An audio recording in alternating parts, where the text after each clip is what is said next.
독버섯 이야기를 하면서 당사자들에게는 죄송하지만 중독 사례 이야기를 빼놓을 수 없군요. 이런 음식 다시 드실 줄 몰랐다고 합니다. 버섯 달인물 조금씩 나눠 드셨을 뿐인데 두 분 모두 보름씩이나 무균실에서 큰 고생하셨답니다. 완전히 빠졌다가 다시 나시는 겁니까? 아니면 예. 완전히 빠졌다가 다 빠졌다고는 한꺼번에 뭉쳐 다 빠졌어요, 일이요. 그래도 다시 지금 조금씩 예. 돋아나는. 예. 이 바람만 들어 수 이렇게 문 열으면 창문 들어가면 들어오잖아요. 그러면 이런 데가 타면은 아주 막 살이 막 찢어져 나가는 것 같아요. 바람 별것도 아닌데. 그러니까 따님이 버섯을 예. 농진청에 예. 갖고 가갖고 이렇게 비니까 이건 한올 뭐라 그랬지? 붉은 사슴 뿔. 뿔 버섯. 하늘 붉은 사슴뿔 버섯이라고 그래요. 근데 이게 지금 큰 컵이죠? 그러니까 커피잔으로 주더라고요. 근데 이렇게 뻘꺽 마시다 보니까 맛이 이상해요. 너무 독한 것 같고. 근데 진짜 너무 아파요. 이게 우리가 저성 갔다 온 거거든요. 우리 둘이서. 근데 아예 머리가 어떻게 이렇게 싹 다 빠질 수가 있어요. 버섯이 얼마나 독하길래. 그래서 우리도 가만히 생각을 했다가 인터뷰한다 그래서 그냥 요청을 빨리 한 거예요. 근데 그게 영지버섯이 똑같아요. 아주 그냥 제가 보기에도요. 근데 그걸 어떤 건지 알아서 함부로 따다 먹었어요. 잘못 먹으면 죽지. 조금 뜨거워. 행여 누군가 피해 입으면 안 된다고 인터뷰에 응하셨답니다. 독버섯 예방 프로젝트에 많은 도움을 주시는 거죠. 그로부터 1년 6개월 후에 할아버지를 다시 만나뵈러 갔습니다. 산 중턱 할아버지의 텃밭에는 똑같은 장소에 똑같은 버섯, 영지버섯이 예쁘게 고개를 내밀고 있었습니다.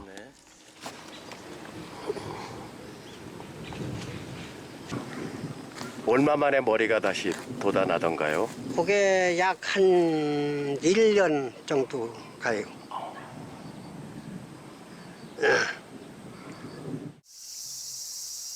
할아버지가 이 버섯만 따서 드셨다면, 그리고 이 어린 영지 버섯만 드셨어도 아무 탈 없으셨을 텐데,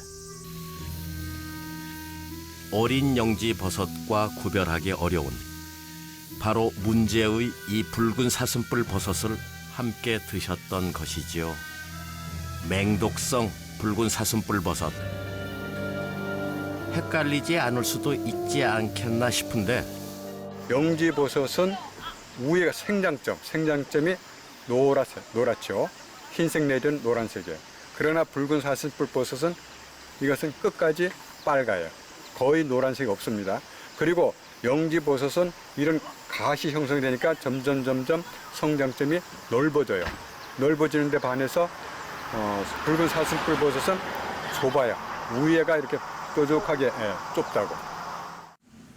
그러나 말려놓은 두 버섯을 섞어 놓으면 웬만한 전문가도 헷갈리게 됩니다.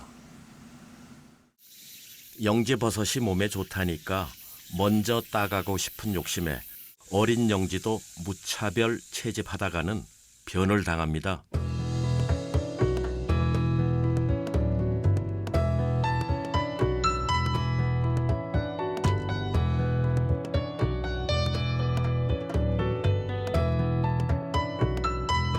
이 버섯을 왜 주저없이 우리나라 최고의 맹독 버섯이라고 하는가?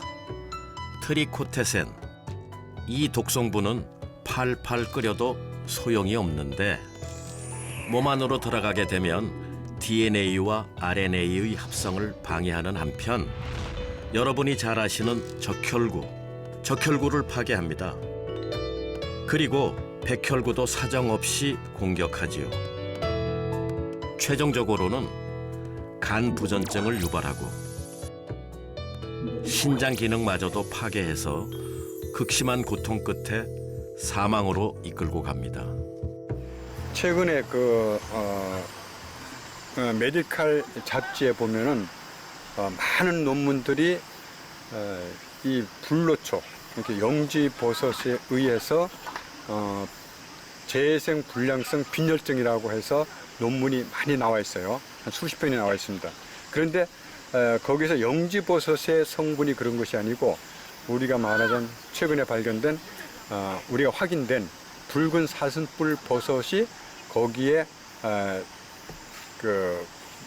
끼어 있었기 때문에 그런 증상이 나타난 거예요. 그래서 의사들의 이런 오류는 어쩌면 자연스러운 일이기도 합니다. 의사들에게 버섯 분류학을 강요할 수는 없으니까요. 그러나 의사와 버섯학자가 서로 전문성을 교환하면 인명희생을 막는 좋은 시스템을 만들어낼 수 있겠죠.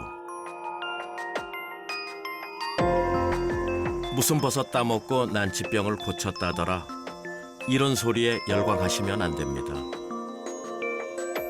더구나 말려서 달여 마시는 버섯은 정말 구분이 안 되니까요. 한두 개가 슬쩍 섞이면 더더욱 분간 안 됩니다.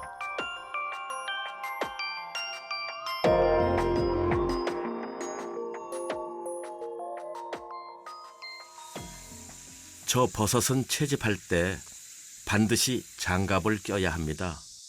맨손으로 만지는 것도 위험한 맹독의 버섯이므로. 살짝 맛만 봐도 혀가 잘려나가는 듯한 통증이 온다. 그런 붉은 사슴뿔 버섯의 독성에 관한 연구는 황무지나 다름없습니다. 유럽과 미주 지역에서는 거의 서식하지 않을 뿐더러 국내에서도 최근에야 중독 사례가 보고되기 시작했기 때문이죠. 이 천국 제주도. 제게는 말과 버섯이 합쳐져서 천국의 문이 2개나 열립니다.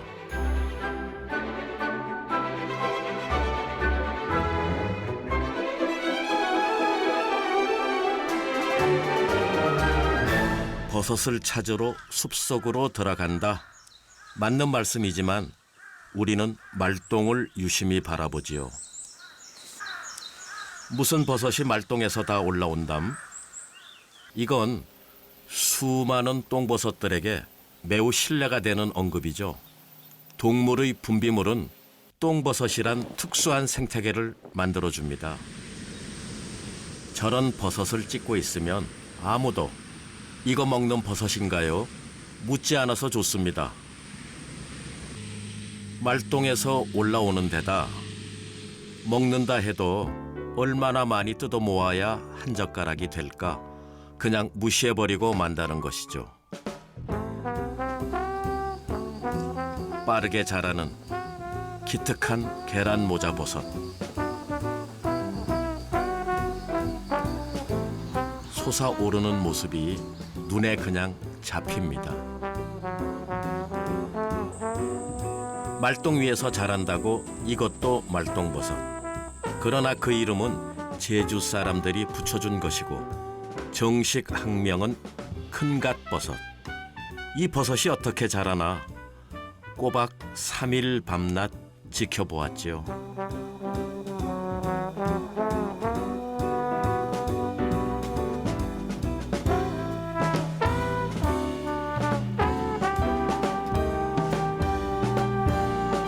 제주 토박이들은 100m 밖에서도 이 버섯이 보인다고 해요.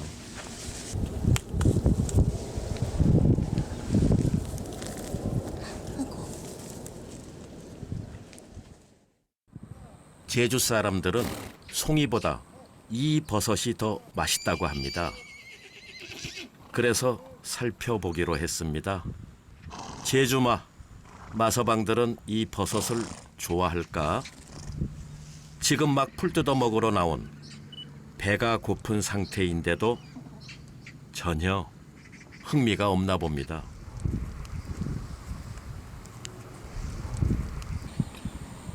그래, 이 버섯을 어떻게 요리해 드십니까? 이렇게 물어보면 된장찌개, 라면, 죽 안 들어가는 데 없지요. 오리고기, 돼지고기하고도 잘 어울리고 그러면서 요때가 제일 맛있다고 입맛을 다십니다. 전복죽은 상대도 안 된다. 정말 그렇게들 말씀하십니다. 그래서 전복죽보다 더 맛있다는 말똥 버섯죽을 한번 맛보자. 농진청 버섯 박사님에게 진품이 확실하다는 검증을 받고서야 시식회를 갖기로 했습니다. 상태에서 그냥 먼저 버섯만 넣는 쌀죽을 만들고 거예요. 네.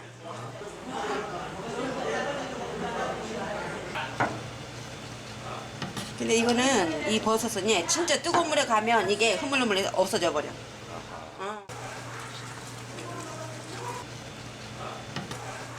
송이도 표고도 능이도 아닌 말똥버섯 고유의 향내가 부엌을 꽉 채우고 우리는 매우 특이하고 맛깔스러운 죽맛을 즐겼습니다. 여기 띠 없네.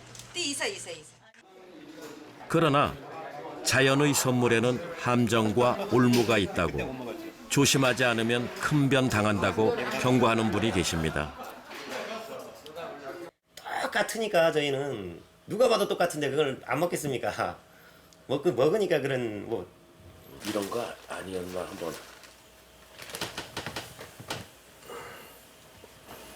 예, 맞습니다. 예. 그거예요? 예. 우리도 죽으로 끓여 먹었던 큰갑버섯. 이건 가끔 제주 사람들을 응급실로 실어 나르게 하는 흰 갈대버섯. 어릴 때는 더 비슷해서 속아 넘어가기 십상이죠. 하나 반 정도 먹었을 겁니다, 이거를.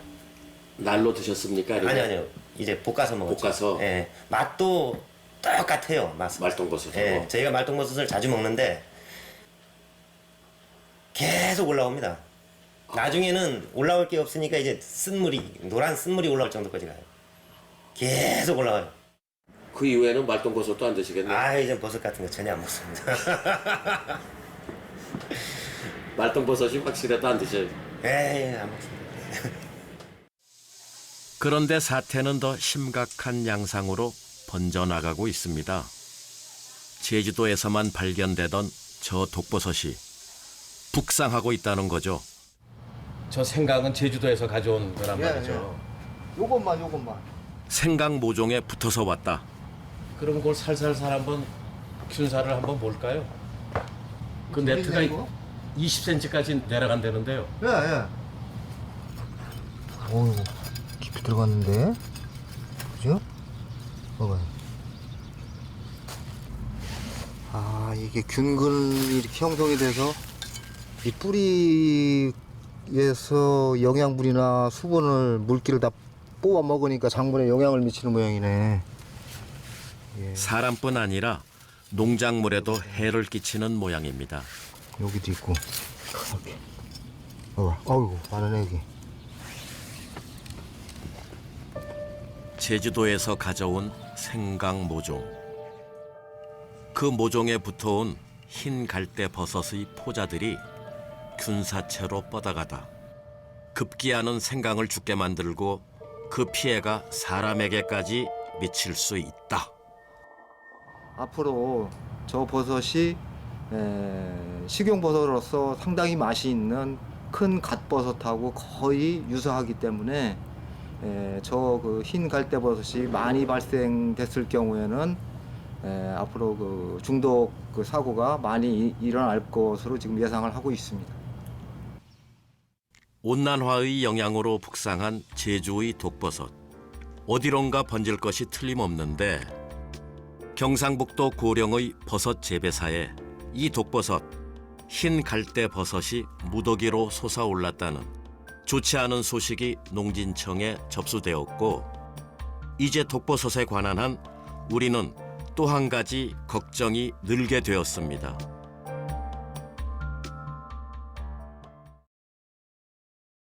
무슨 일이 일어날까? 만약 DNA가 5초 동안 사라진다면 무슨 일이 일어날까? 5, 4, 310땡. 이렇게 5초 동안 DNA가 사라진다고 해도 거의 아무 일도 벌어지지 않을 겁니다. 오늘 영상 날로 먹으려고 하네. 아, 들켰다. 고구마 머리. 데옥시리보 핵산, 약칭 DNA입니다. DNA 하면 우리는 유전 정보를 가진 화학물질이다 라고 알고 있을 겁니다. 난 아닌데? 조용히 하스? DNA는 개개인마다 다른 고유의 유전 정보를 가지고 있습니다. 도대체 유전 정보가 뭘까요? 예를 들면 우리가 건물을 짓는다고 했을 때 그냥 밑부터 생각 없이 마구 쌓아 올리면 어떻게 될까요? 아마도 제대로 된 건물의 기능을 하지 못할 겁니다. 설계가 잘못돼서 무너질 수도 있고 건물은 큰데 방이 좁아서 불편할 수도 있습니다. 그렇다면 처음부터 설계를 한다면 좋은 건물이 만들어질 겁니다. 유전 정보가 바로 그런 겁니다. 설계죠. 우리 몸에 필요한 어떠한 세포를 만들어야 하는지, 얼마나 만들어야 하는지, 장기를 어떻게 만들고 얼마만큼 커져야 하는지 같은 전체적인 모습을 담고 있는 것이 바로 유전 정보입니다. 유전 정보는 생명의 설계도라고 보면 되겠죠. 유전 정보를 포함한 DNA는 이렇게 세포 해관에 자리 잡고 있습니다. DNA는 이 설계도를 가지고 몸 안 구석구석에 있는 세포들에게 무슨 일을 해야 하는지 지시를 내립니다. 즉 DNA는 세포가 하는 일들을 조절하는 보스, 기업으로 따지면 사장님이라고 할 수 있는 거죠. 이런 사장님이 없으면 어떻게 되죠? 사장님 없으면 좋지. 좋을 수도 있지만 이 DNA 사장님이 없으면 세포의 다른 직원들은 일을 안 합니다. 웬만해서는 스스로 일을 하는 존재들이 아닙니다.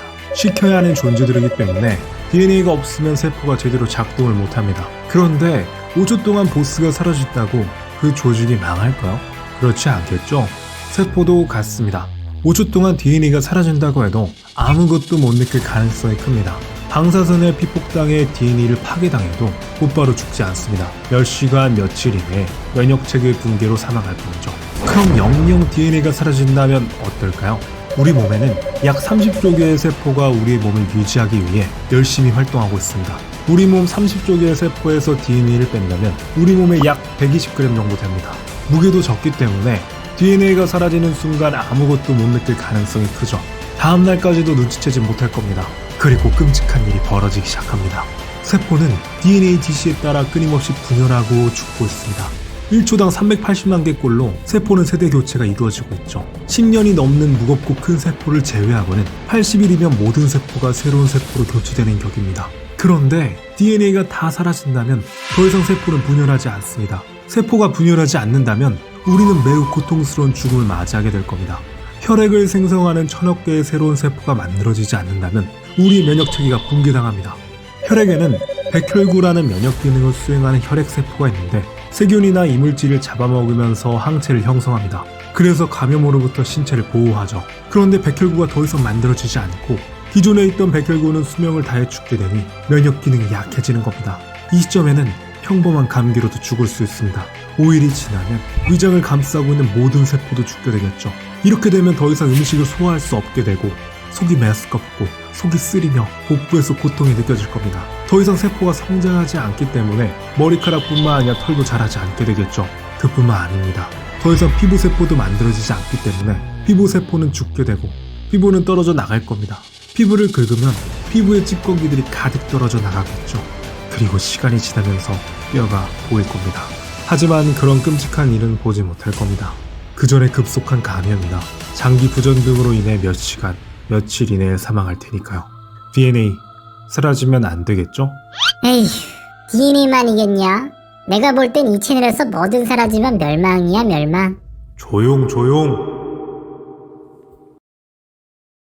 만약 일주일 동안 잠을 자지 않는다면 어떻게 될까요? 세상에서 가장 오래 잠을 안 잔 기네스북 기록이 있습니다. 랜디 가드너라는 사람이 264시간, 무려 약 11일 동안 잠을 자지 않은 대기록이죠. 11일은 좀 그렇다 쳐도 일주일 정도는 잠을 자지 않고 무언가에 몰두할 수 있지 않을까요?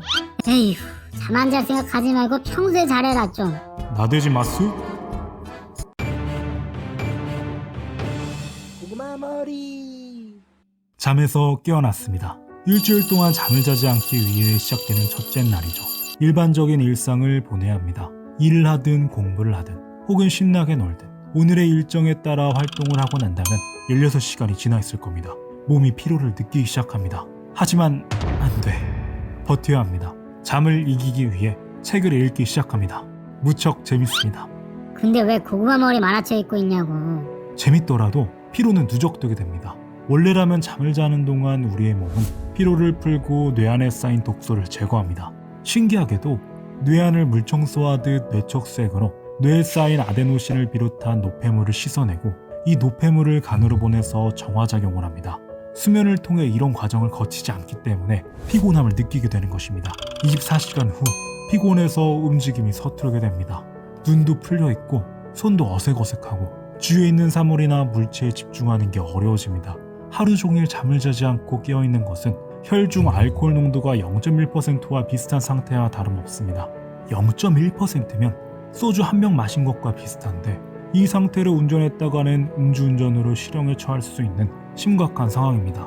사람마다 다르지만 술을 마시면 알딸딸하게 기분 좋다 그거 한 잔 더 주시오. 라고 하지만 수면이 부족한 상태는 그러지 않죠. 식욕도 많이 감소하고 기분이 안 좋아집니다. 외부에 의한 스트레스도 많아지게 되죠. 36시간이 지나면 코티솔, 인슐린 같은 인간 성장 호르몬이 있습니다. 성장 호르몬이 부족하면 외소증에 걸리기도 합니다. 잠이 부족해서 성장 호르몬의 균형이 깨지게 되고 성장 호르몬이 부족하면 세포가 자살하는 게 늘어나게 되어 세포수가 줄고 크기마저 작아집니다. 단백질 합성을 자극하던 성장 호르몬이 부족하니 단백질 합성도 줄어들고 더 많은 단백질이 분해되어 사라집니다. 그러면 뼈의 세포의 수도 줄고 작아지니 키가 크지 않는 겁니다. 그래서 어린 시절에 잠이 부족하면 키가 충분히 크지 않는 것이죠. 이때부터는 결정 능력도 급격히 떨어지게 됩니다. 뭐 먹을지도 선택도 못하며 뭘 하고 싶어 하는지 사물을 보며 추론하는 능력도 융통성도 떨어지게 됩니다. 말할 때마다 거리며 언어장애가 있는 것처럼 보이기도 합니다. 48시간이 지나면 이 시점부터는 정말 제정신이 아니게 됩니다. 이 시점부터는 뇌가 비자발적 수면 상태에 들어갑니다. 그래서 걸어다니면서도 뇌가 잠에 빠진 상태인 미세수면을 경험하게 됩니다. 뇌가 제대로 돌아가지 않기 때문에 방향감각도 없어서 가던 길도 잃어버리는 상태가 됩니다. 그러면서 면역체계가 붕괴하기 시작합니다. 면역체계가 붕괴하면 박테리아와 바이러스로부터 취약해지는데 박테리아와 바이러스는 몸 안에서 더욱더 날뛰기 시작합니다. 감기 같은 질병에 걸리기 쉬워지며 더 지독한 병에 걸릴 수도 있습니다. 미세수면을 빠진 상태에서 신체는 잠을 자고 싶어하는 충동이 강하게 늘어나서 사고 능력이 저하됩니다. 간단한 일도 수행하기 어렵고 주의도 산만하고 짜증나고 우울해집니다. 지나가는 사람들의 표정을 보면서 저게 화난 표정인지 슬픈 표정인지 차이를 인식하는데 어려움을 겪기 시작합니다. 72시간, 3일이 지났습니다. 이제는 안 보이는 것들이 보이기 시작합니다. 환각이 보이는 거죠. 세상을 이상한 방식으로 해석하고 재구성하게 됩니다. 이 앞으로는 위에 말했던 과정들을 연속적으로 더 강하게 느껴집니다. 이렇게 버티고 버티면 168시간, 일주일이 지나면 드디어 잠들 수 있습니다. 무언가를 몰두하기 위해 잠을 안 잤지만 오히려 아무것도 안 한 것보다 못한 꼴이 되었습니다. 잠이 부족한 건 좋지 않습니다. 알버트 아인슈타인 박사님도 하루에 10시간 이상 잠을 잤다고 합니다. 그렇다고 10시간 이상 자라는 건 아닙니다. 유전학적으로 사람마다 필요한 수면의 양이 다릅니다. 하루 4시간만 자도 피로감을 느끼지 않는 수면 엘리트 유전자가 존재하기도 하죠. 잠을 잤을 때 개운한 시간이 여러분이 필요한 수면 양입니다. 이 수면의 양은 꼭 지켜야겠습니다. 근데 세상 모두가 잠을 자지 않으면 어떻게 돼? 몰라? 여러분은 혹시 이런 의문을 가진 적이 없으신가요? 만약 개가 임신한다면 개의 난자와 정자가 만나 수정을 하여 배아가 생깁니다. 그리고 평균 63일 정도가 지나면 귀여운 새끼 강아지들이 태어나죠. 근데 이때 개의 난자에 다른 동물의 정자, 이를테면 고양이의 정자를 삽입한다면 개의 난자와 고양이의 정자가 수정이 되는 걸까요? 수정이 된다면 개와 고양이가 섞인 미지의 동물이 태어나는 걸까요? 이런 생식세포 유전자 변형 실험은 현재 상태에서 매우 무책임하며 생명윤리에 어긋나는 행동으로 2015년 국제정상회의에서 발표한 선언문에도 어긋나는 위험한 실험입니다. 그렇게 직접 실험할 수는 없지만 한번 상상으로 만들어보죠. 그 중에서도 최첨단 생명공학으로 여러 동물의 유전자를 합쳐 만든 용, 드래곤을 말이죠. 용을 왜 만드는 건가요? 왜냐면 멋있으니까. 바보인가요? 고구마 머리. 용을 만드는 방법으로 참고할 자료는 크리스퍼 드래곤 레시피라는 책입니다. 세계에서 단 하나뿐인 용을 만드는 책으로 최첨단 과학, 생명공학으로 반지의 제왕에서 나올 법한 하늘을 날며 불을 뿜어내는 용을 만드는 법이 적혀 있습니다. 이 정보를 바탕으로 용을 만들어 볼 겁니다. 현재 과학기술로 용을 만드는 방법 중 시도할 수 있는 것은 키메라 형태로 만드는 것입니다. 키메라는 서로 다른 여러 종으로 만든 생명체입니다. 처음 말한 개와 고양이처럼 정자와 난자가 합쳐서 세포 분열하여 만들어진 배아에 여러 동물의 유전자를 삽입해보는 겁니다. 그러기 위해서는 용과 비슷한 용의 특성을 지닌 생물체를 찾아야 합니다. 용하면 파충류, 도마뱀 같은 게 떠오르죠? 실제로 용과 비슷한 생명체가 있는데 바로 왕도마뱀 코모도입니다. 보기만 해도 무섭게 생겼죠? 코모도는 수컷이 260cm 이상 자랄 정도로 크기가 무척 큽니다. 하지만 용과 비슷하게 생겼지만 날지는 못하죠. 용과 비슷하게 생긴 다른 생명체가 있는데 심지어 날 수도 있습니다. 바로 날도마뱀입니다. 크기가 2cm밖에 안 될 정도로 작긴 하지만 날개처럼 보이는 이 비막이라는 것을 이용해 날다람쥐처럼 활공할 수 있습니다. 코모도와 날도마뱀의 유전자를 합친다면 용처럼 날아다니는 치명적인 무언가를 만들 수 있을지도 모르죠. 거기서 다행히도 서로 같은 파충류과이기 때문에 코모도와 날도마뱀을 교배시킬 수 있을지도 모릅니다. 물론 일반적인 경우에는 코모도가 날도마뱀을 잡아먹기 때문에 체외 수정을 시켜야 합니다. 체외 수정이 뭐용? 이상한 말도 하지마. 체외 수정은 약 40년 전에 영국의 의사 로버트 에드워즈가 불임 부부가 아이를 가질 수 있도록 고안한 방법입니다. 체외 수정은 자연 수정과는 달리 몸 안에서 이루어지지 않고 난자와 정자가 든 배양 접시에서 이루어집니다. 즉 이 배양 접시에서 인위적으로 코모도의 난자에 날도마뱀의 정자를 배합시켜야 합니다. 그리고 부화기에 용이 될지도 모르는 이 미지 생물체를 키우는 것이죠. 그런데 이런 경우 문제가 있습니다. 서로 다른 동물을 교배시키면 생식 능력이 없을 수 있습니다. 한마디로 아이를 낳지 못할 수도 있다는 겁니다. 혹은 건강에 문제가 있는 새끼가 태어날 확률이 높아서 용이 성체가 되기 전에 죽을 가능성도 있습니다.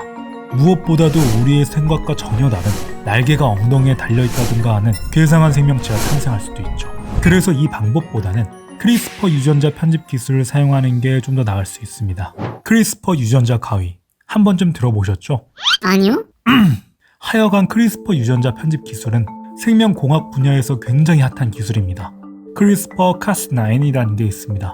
세균에서 나온 말인데 세균과 바이러스는 서로 시시각각 전쟁을 벌입니다. 세균과 바이러스를 같은 뜻으로 아는 분도 있으신데 전혀 다릅니다. 아예 완전히 다른 생명체입니다. 어쨌든 바이러스는 세균을 침투해서 감염시키는데 세균은 바이러스를 막고자 크리스퍼 카스9이라는 무기를 사용합니다. 세균은 바이러스 유전 정보를 싹둑하고 잘라서 몸 안에 보관해둡니다. 이 유전 정보를 보관하는 저장소를 크리스퍼라고 합니다.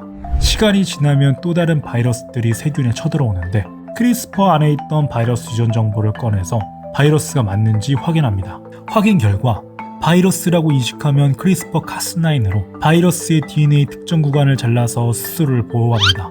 그게 유전자 편집 기술이랑 뭔 상관이야?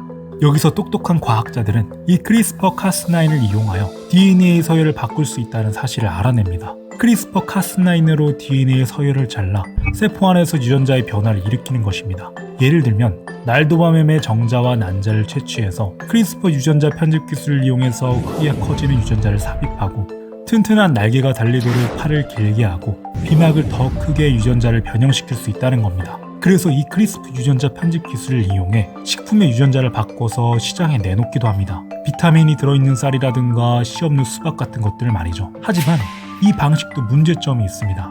분명 큰 날개를 원해서 유전자를 변형시켰더니 날개가 3개가 달리거나 불을 뿜어내게 만들었더니 입에서 안 붙고 항문에서 불이 나가거나 하는 등 생각지도 못한 일이 벌어질 수도 있습니다.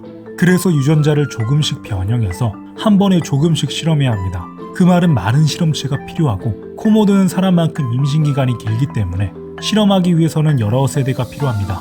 여러 세대를 거쳐 실험해야 하므로 우리가 살아있는 동안 완전한 용을 못 볼 수도 있습니다. 이 과정 속 실험할 것이 정말 많은데 평균 몸무게가 80kg에 달하는 코모도가 날개하려면 뼈를 가볍게 하거나 혹은 새처럼 깃털이 필요할 수도 있습니다. 무거운 코모도가 날아야 하기 때문에 날개 힘도 강해야 하므로 근육의 크기도 더 커야 할 수도 있죠. 또한 용이 너무 멍청하면 제대로 나는 법을 알지 못하니 착지를 잘못해서 죽을 수도 있으며 너무 똑똑하면 인간을 해칠 수도 있습니다. 거기다 불을 어떻게 뿜어야 용이 안 다치고 또 불의 연료는 무엇을 사용해야 할지 고민해야 합니다. 생각할 게 한두 가지가 아니죠. 이런 용을 만드는 자세한 과정은 크리스퍼 드래곤 레시피 책을 참조해 주시면 좋을 것 같습니다.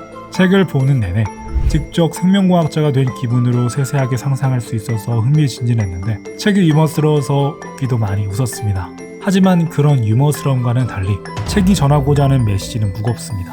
생명 윤리를 어긋나는 방법을 마구잡이로 사용해서 상상 속 동물을 만드는 것이 올바른 것인가? 라는 메시지는 큰 울림을 줍니다. 생명공학에 관심이 있거나 관심이 없더라도 새로운 세상을 배우고 싶은 분들이라면 꼭 추천하는 책입니다. CRISPR 드래곤 레시피. 방귀는 왜 끼냐고.